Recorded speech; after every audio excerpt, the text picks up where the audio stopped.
When I saw that you have your plugin line, I was like, this is pretty sick. I was just super curious about that. The thought process in entering that is that, again, like I said earlier in the interview, is I've always been about setting goals, achieving goals, and then setting new goals. Also, I think I'm a fairly intelligent person. So one observation I made is that the best music, and especially in the world that I work, which is really the pop world, I work across genres, but ultimately everything is like modern contemporary music. The one consistent thing over the decades of the music industry that we can study is that youthfulness drives the culture. Not to say that a 30 or 40 or 50-year-old can't make a hit record. Of course, there are the outliers. Dr. Luke's a great example. Like he's consistently been able to make hits. He's just very good at what he does. But the culture is not driven by Dr. Luke. The culture is driven by the new 23-year-old producer who's just doing something different than everyone else, right? And music culture shifts over time, but it's like the young artists, the young songwriters, the young producers, those are the people who are eventually going to be the next Dr. Luke. And,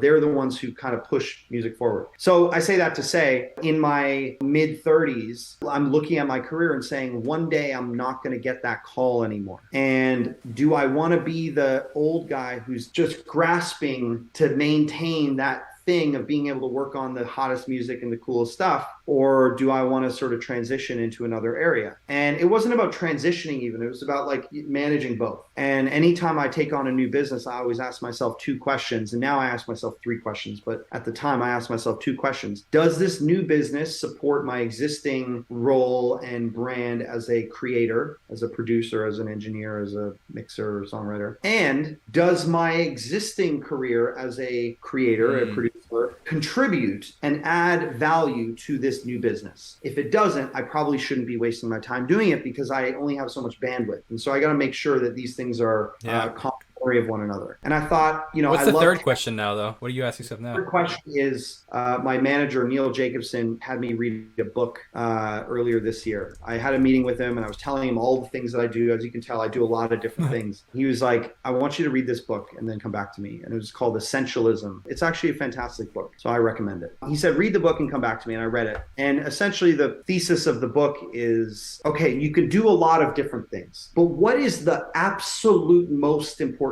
thing? You have to be highly selective over the choices you make. Otherwise, you will find yourself spread too thin and, this jack of all trades mentality. You're not going to be able to contribute enough to any one thing to take it to where it needs to go, right? And we know what that is. When I was solely focused on music, that's 80 hours, 100 hours, 120 hours of just dedication. But it's the same with anything. If you want to be a manufacturer outdoor furniture, you're going to probably spend, if you want to be the best, you're going to spend extra time learning design and manufacturing and getting your prices down and like hustling that game. And so that's the third question is it, even if the answer to the first two is yes, the third one is, but is it the most important thing I can be doing? Mm-hmm. So either way, anyways, going back to the plugins, it seemed like a logical choice. And I'm also a tech nerd. So if I didn't work in music, I'd certainly work in entrepreneurship and tech in some way, probably be a tech founder, build an app, build a software business, whatever. And so I finally found a way to sort of merge those two loves. Yeah. And I just kind of went at it alone and did a ton of research and made a ton of mistakes, spent a lot of money, funded the whole thing myself. And now I think I've sort of hit my stride and sort of figured out how to do it. And yeah, we're continuing to build it slowly. I mean, I still have to juggle both, so I don't get to put 100% of my time into it the way that someone else might. But I have great mentors like Stephen Slade and other guys, and they've sort of